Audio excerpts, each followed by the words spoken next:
بسم اللہ الرحمن الرحیم۔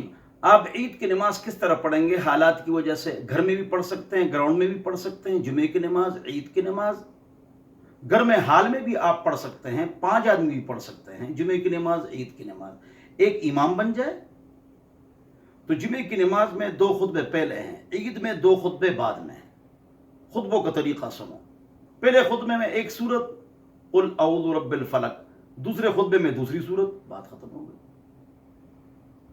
یہ ان لوگوں کے لیے، عوام الناس کے لیے بتا رہا ہوں تاکہ ان کے لیے آسانی ہو۔ یہ 2 خطبے ہو گئے۔ عید کی نماز کا طریقہ یہ ہے کہ جب آپ دل سے نیت کریں، منہ سے نیت کرنا لازم نہیں ہے، ٹھیک ہے نا؟ امام مقتدیوں کی نیت کرے گا دل میں، اور مقتدی امام کی نیت کریں گے دل میں۔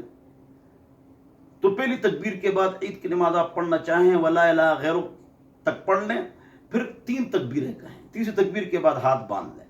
اس کے بعد آپ الحمد شریف سورت پڑھیں، دوسری رکعت میں بسم اللہ الحمد شریف سورت، پھر رکوع میں نہیں جانا ہے، 3 تکبیریں آپ نے کرنی ہے واجب، اور اس کے بعد 14 تکبیر پڑھ کے آپ نے رکوع میں جانا ہے۔ اگر کوئی واجب رہ جائے 14 واجبات میں سے، یا تکبیرات رہ جائیں جمعے عید کی نماز میں، اس کا فائدہ یہ ہے کہ اس میں اگر سجدہ سہو نہ کرو تو گنجائش موجود ہے، اور جمعے کی 2 رکعتیں تو آپ کو پتہ ہے۔